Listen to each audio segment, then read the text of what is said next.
Have you ever wanted to draft in Pokemon Scarlet and Violet the Indigo Disk, but you don't know where to start? Well, you've come to the right place. What's going on, everybody? You have Tone here, back with a brand new series on my channel based off of a reboot of what the TokenMinorities did a few years back, having their own draft series called Drafting with the Elite.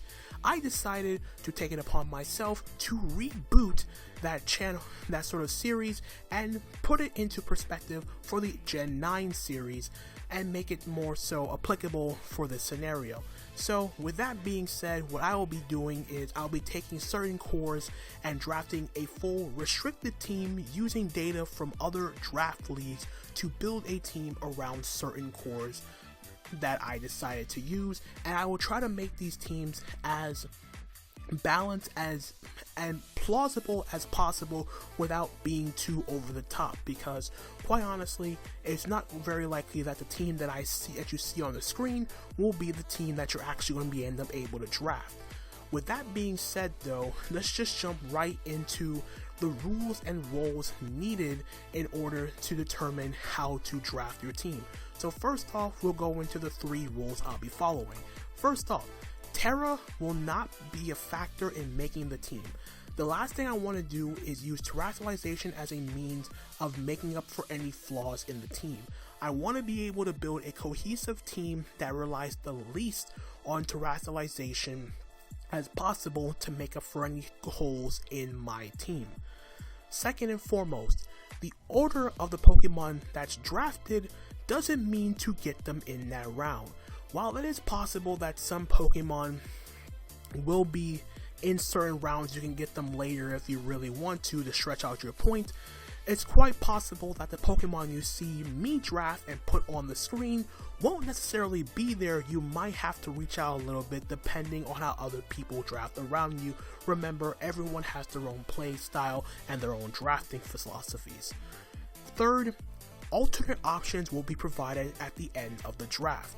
Again, the team that you see on the screen will not be a guarantee role in terms of being able to get every single Pokemon. The other thing to take into account in this particular draft is I will be drafting at minimum 11 Pokemon. While it may be easier to do like a restriction and limit myself to the bare minimum of 10 or maybe even 9, I wanted to give some variety with my picks and make things a little bit more stretched out, especially in terms of fulfilling out the roles that you see right below the rules. So first and foremost, select a balanced core. The balanced core that I'll be using for this first episode of the series will be the combination of Dragapult, Heatran, and Clefable, a very formidable 3-mon core that fulfills a Dragon Steel Fairy core and fulfills a lot of other roles for the team as is. Second and foremost, form a defensive core. Quite honestly, Clefable and Heatran is already a good defensive core as it is, considering how well they cover each other's weaknesses, but it's not difficult to expand on said core to stretch things out to cover even more stuff that Clefable and Heatran cannot deal with by themselves. One example of sorts being Excadrill, just to list one particular example. At least 2 strong priority options. It doesn't have to strong priorities, so having Aqua Jet, Accelerock from Lycanroc, Sucker Punch, Fake Out, that sort of thing is very, very important to have in this sort of generation of Pokemon Draft League, especially considering that Generation 9 has become a lot more offensive in nature, to the point where you don't want to get overwhelmed and late game swept by your opponent's setup sweepers. So having that strong priority to rely on in the back to not get 6-0'd at team preview by certain setup Pokemon is imperative to have on your draft. Next up, 2 or more Stealth Rockers, at least 2 if applicable. The last thing you really want to do is limit yourself from a hazard's perspective and make one particular Pokemon stuck doing one particular role, especially when it comes to the ability in Draft League format where you have a lot more variance in terms of bringing specific sets that you couldn't necessarily do in a standard Smogon setting. So having the ability to be versatile with your options is very, very important. So you have at least 2 Stealth Rockers. Luckily, with the core that I'm starting out with here, both Heatran and Clefable both get access to Stealth Rock, already fulfilling that role. Next up, spikes and toxic spikes. Very, very important, especially considering the fact that having a spiker, let alone a toxic spiker, is very, very imperative when it comes to having the ability to get extra residual damage on your opponent's team. Having that extra residual damage makes things easier to put other Pokemon in range of a specific 2-hit KOs that could potentially make even 2-hit KOs into guaranteed 1-hit KOs, depending on how your team is fortified or built. So having the ability to have additional hazards on your opponent's side on the field makes things a lot easier for you in the long run. One or more hazard removers. Now, originally, in the old series, they had at least 2. But considering we're now in the era where heavy duty boots is one of the more prominent items in Draft League format and in Pokemon today, you don't really need that much hazard removal, especially considering the fact that you can basically get away with not bringing hazard or having that removal option, but not necessarily needing to bring it, especially in the presence where you could just slap on heavy duty boots on Pokemon and not have to avoid taking any residual damage at all. Of course, this also could just be in the case of having a Pokemon like Cinderace with access to court change, so you can flip the hazard game on from your side of the field to your opponent. So that would also count as hazard removal if you want to go the route of Cinderace. Next up, at least 2 Pokemon with a speed tier above base 110. You don't want to draft 2 particularly slow.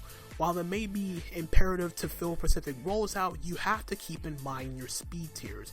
You don't want to clutter up Pokemon speed tiers to the point where certain Pokemon, faster Pokemon like say Weavile, can easily run an adamant nature against your team. That's very, very detrimental when it comes to certain matchups. You don't want to go up against fast Pokemon that have the ability to do even more damage than they shouldn't be doing already. So having at least 2 Pokemon above base 110 speed is very, very crucial for this metagame, especially with the reintroduction of the Lottie twins from the Indigo Disk DLC.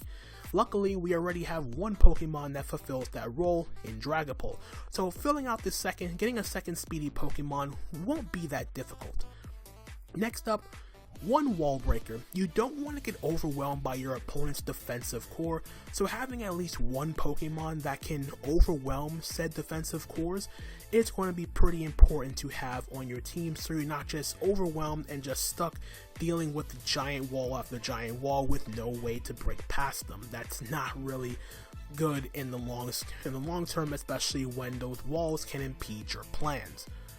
Next up, we have at least 1 ground immunity, just for the fact of not making yourself so susceptible to Pokemon like moves like Earthquake, or Pokemon like Great Tusk, Excadrill, Landorus, the list goes on and on.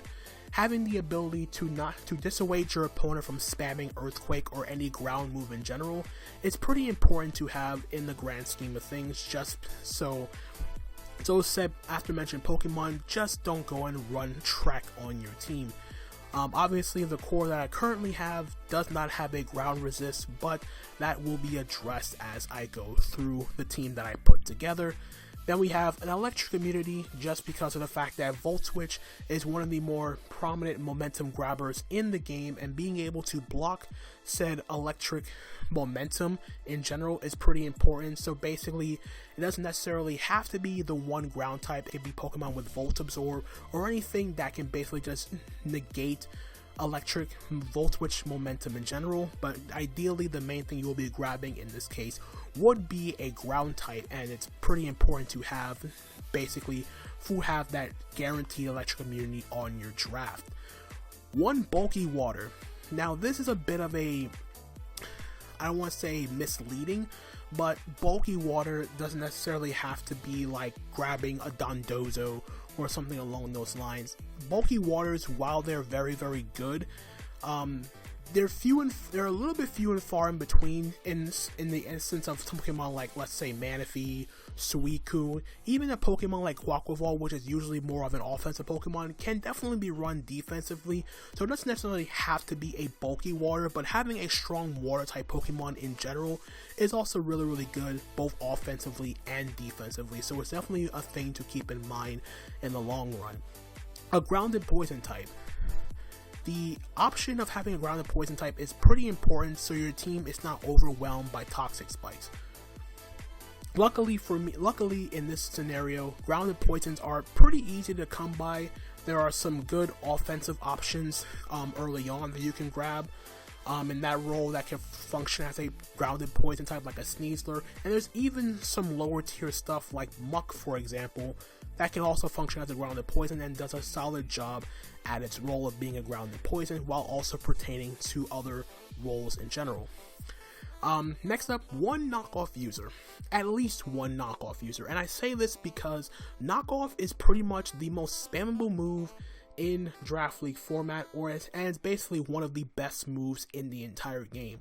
Just to have the ability to remove heavy duty boots, make that hazard damage stick, get rid of potential choice scarf, bans, life orbs, just be item removal in general and disruption in general for your team is very, very imperative to have, and you should definitely not get caught lacking a knockoff user just for the option of, like I said, it's one of the best moves to click in the game, and having that item disruption is very, very imperative to make your team function that much better.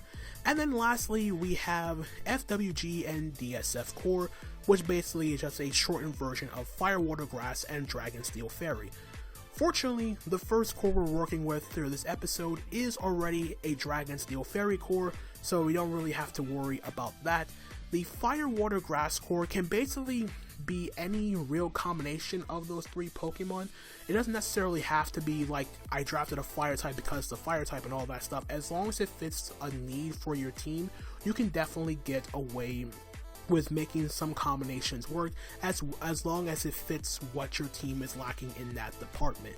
So, with all that out of the way, let's jump right into the build itself.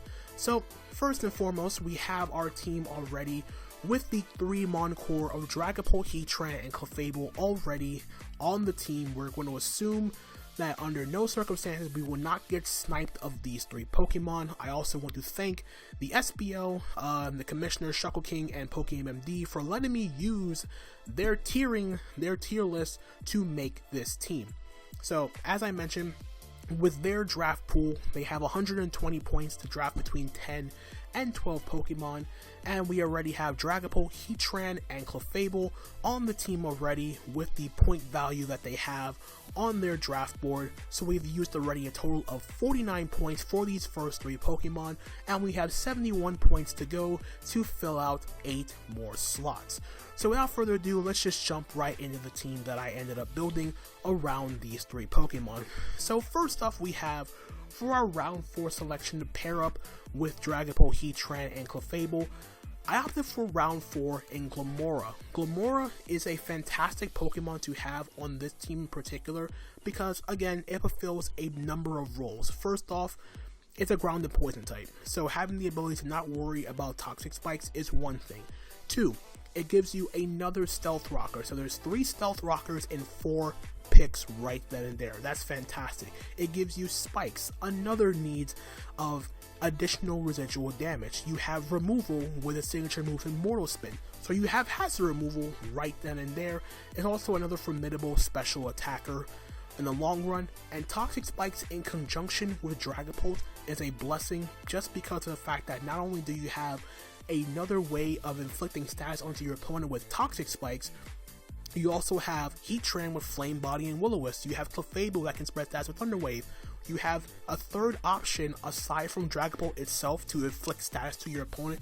So Hex becomes a lot more of a damaging option on this team. Like, Hex becomes so much spammable on this type of build just from these first 4 Pokemon because everything so far has the ability to inflict status, which is basically the idea behind this sort of balance-ish core that we're going for here. So Glimmora is a fantastic fit for those aforementioned reasons. Moving on to round number 5. It may be a bit iffy for a round 5 pick, but it is possible, I felt. So round 5, I ended up going with Zarude here for the round 5 selection, getting a good dark type Pokemon early on is fairly good, and Zarude in general is just solid because not only does it give you a dark type with access to knockoff, it gives you momentum with U-turn, it's also a grass type, which also gives the team a needed ground resist, which was not present at the moment. It also gives us another Pokemon above base 100 speed as we decide to fill out those speed gaps. It's also very nice in terms of just being a physical attacker, because we see Heatran, Clefable, Glamora, they're going to be special attackers. And Dragapult, for the most part, while it can technically go both ways, we have a certified physical attacker on the team as well, so now we have that sort of balance going for that role. But basically, Zarude is also just fantastic because it also provides the team with another water resist on top of Dragapult, so you're not overwhelmed with the water resistance from there, so Glamora and Heatran have a bit more leeway in that regard. So Zarude makes fantastic mon here, and it's a good pivot in general, and a good disruptor, as I mentioned, with knockoff support. Then we have round number 6, which I decided to go with Kilowattrel here. Now Kilowattrel, it's basically a functionality of having a second Pokemon faster than 110 speed, but it also is a Pokemon that's faster than 110 while also being able to fit the mold of being a electric type and a flying type, as well as being a electric and ground immunity.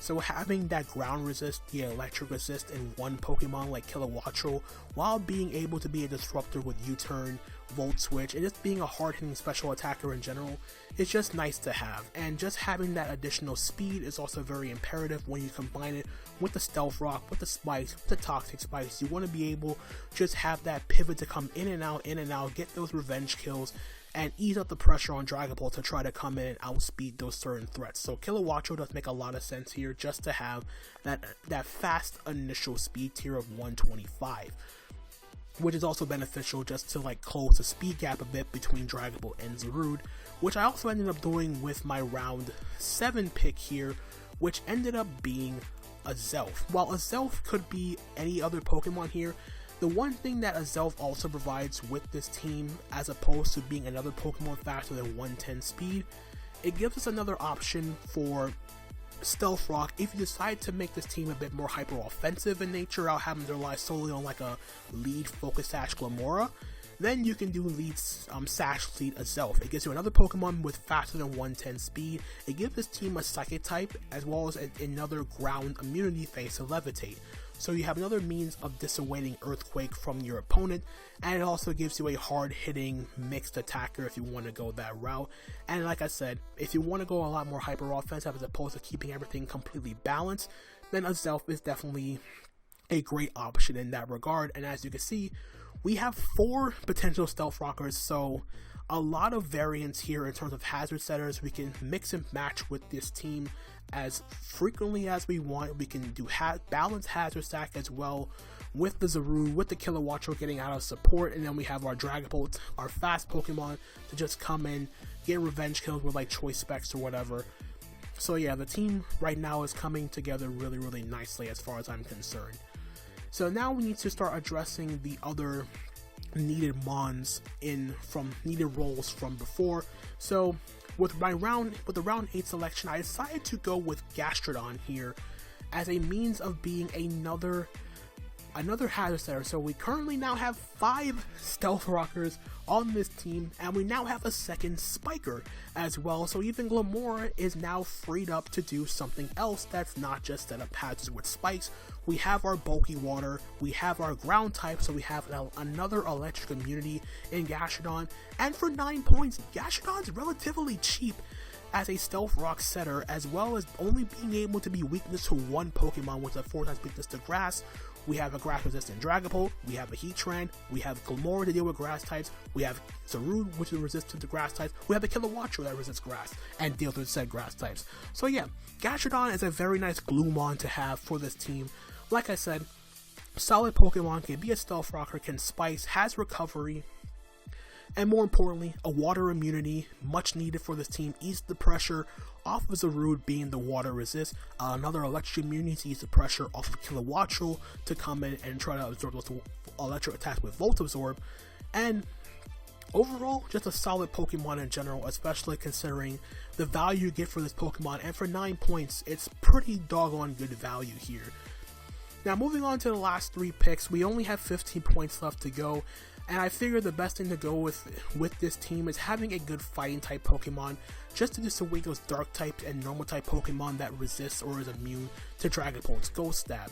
And with the 15 points I had left, I decided to get some bit more value with my next selection. So round 9, I decided to go with Hitmonchan in this regard. Now Hitmonchan may seem a bit iffy to some people, but I do like the buffs that Hitmonchan did get in the Indigo Disk. First and foremost, it does get access to knockoff, so we have a second knockoff user, well, a third knockoff user. I forgot about Clefable, but Hitmonchan also provides a team, again with knockoff. It has rapid spin if you really want to use that as your spinner, but more often than not, you'll be looking for Glamora in this case.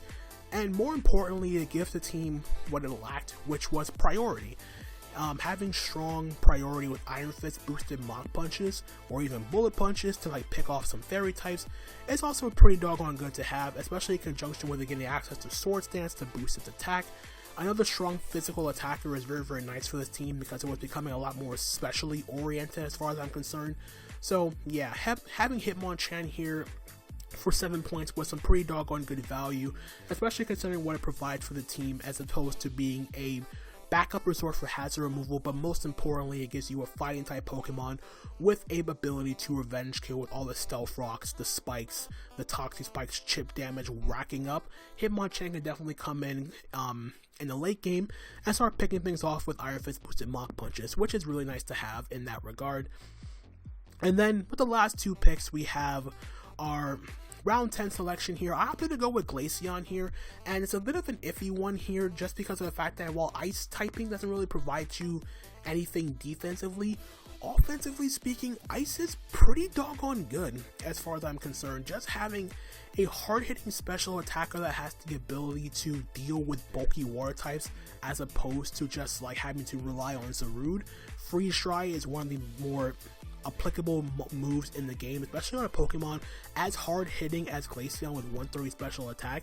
And while it may be a little bit frowned upon here to look at Glaceon from a non-Terra perspective, even if you take Terra out of the equation, it's still a hard-hitting special attacker, which is pretty much what you want on a team like this. Some sort of wall breaker. While Glaceon may not be the first thing that comes to mind in terms of being a wall breaker, having something like this for only 4 points it's still pretty doggone good, especially considering it does have reliably good bulk despite being an ice type.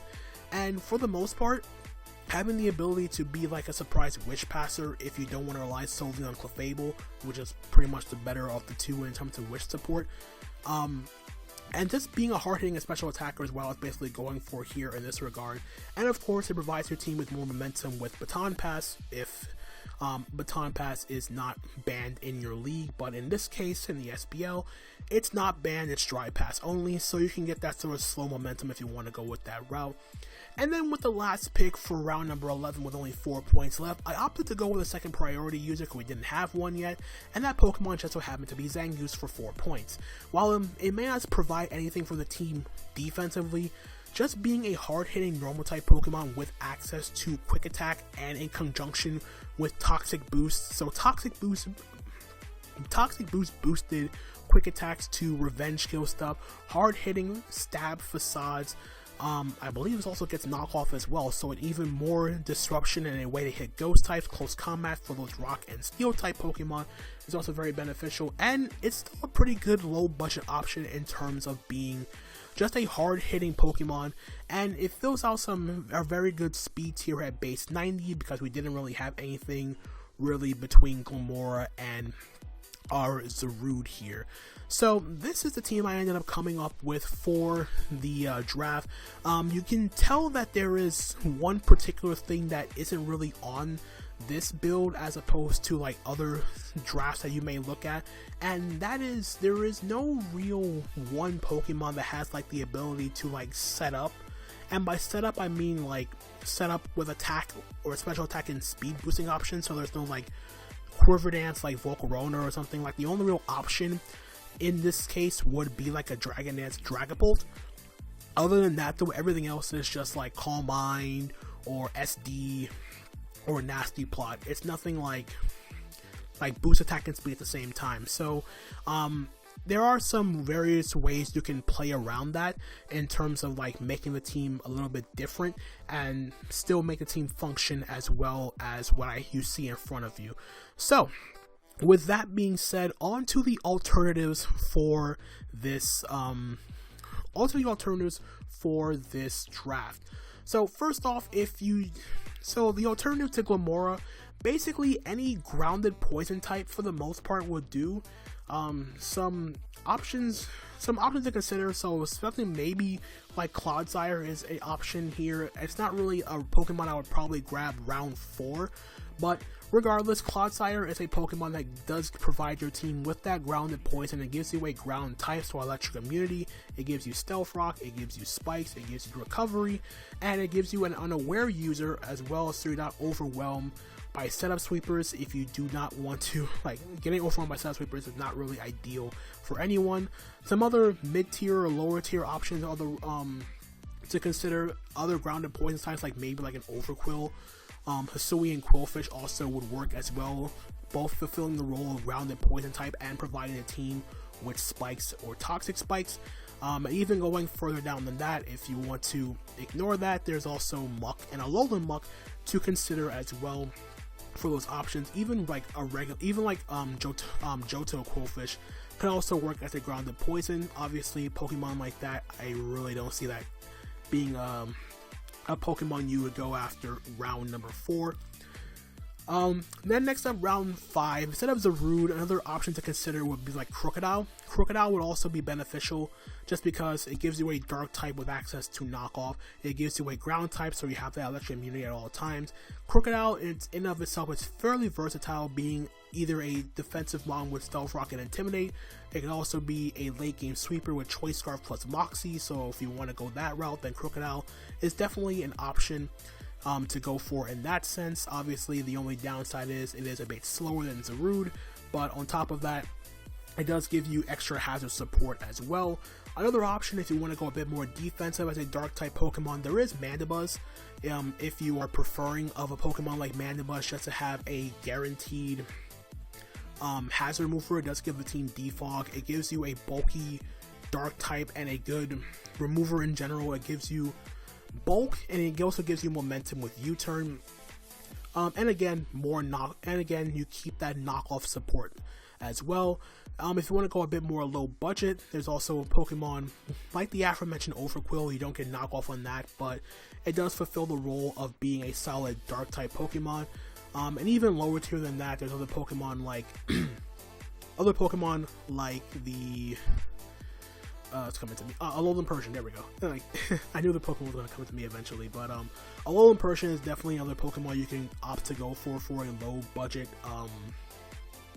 dark type that also functions as a disruptor with knockoff, can parting shot to make setup a bit more easier, and it does have disruption with foul play and all that sort of stuff. Then next up for round number 6, as opposed to Kilowattrel, another option obviously would be Thundurus. Incarnate or Therian, and more so depends on your other speed tier mons. If you end up getting a Pokemon like a Zelf with this draft, then you can obviously opt to go for Thundurus Therian. It does make your team a little bit slower, but it does keep the electric immunity and ground immunity while also being able to be a hard-hitting wall breaker. So Thundurus Therian is definitely an option. Thundurus Incarnate gives you another Pokemon faster than 110 speed at base 111. It also comes with other caveats like Prankster Thunder Wave, so you can be a bit more of a disruptor. If you want to go that route, it gives you more ways of being a nuance to your opponent with status support for Dragapult. It gives your team more speed control, so other slow Pokemon on your team can outspeed said Pokemon.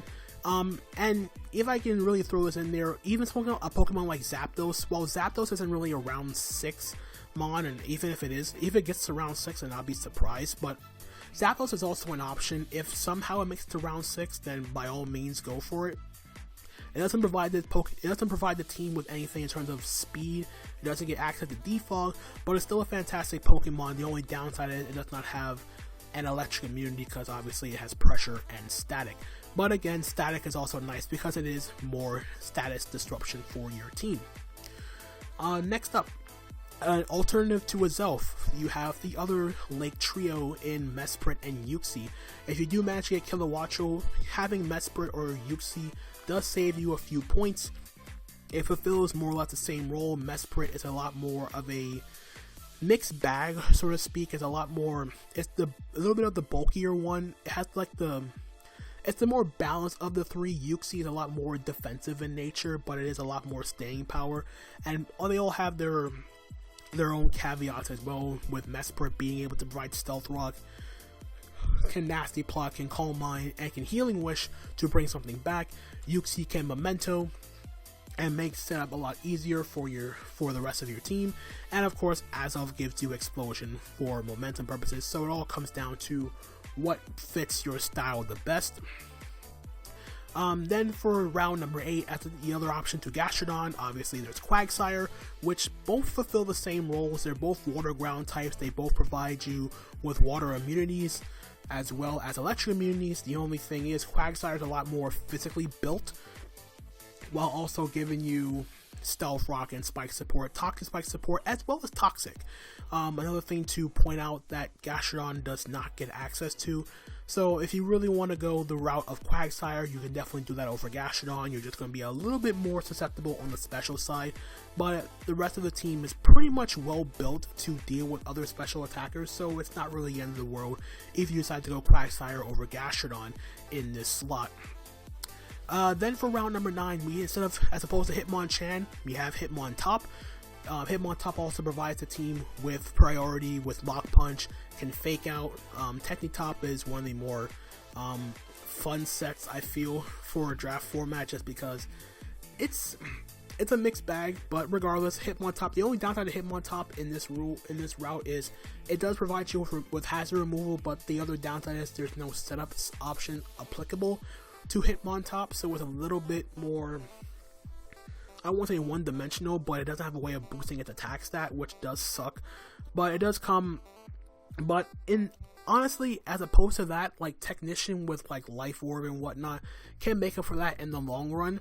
Hitmonlee is also another option as well, just because the team does have the lacking of a true late game cleaner of sorts, and Fake Out Unburden with Normal Gem can definitely fulfill the role of just being a late game solid all-out attacker and just like cleaning up the game once you get your chip damage with your rocks, your spikes, your toxic spikes. So yeah, Hitmonlee is definitely another option you can consider in this role. And a fourth Pokemon to consider, but this is only in the option of if you did not get Sarude, just to have the means of having a grass type.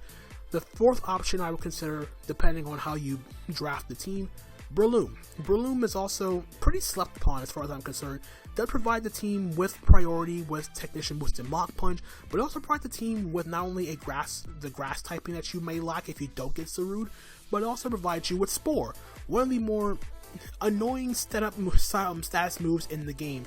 Also with Technician, it can also be Poison Heal with Toxic Orb to make things a lot easier for like Bulk Up, Facade, and Drain Punch sets if you want to go that route. But again, it does provide the team with Spore as well as keeping the priority with Mach Punch.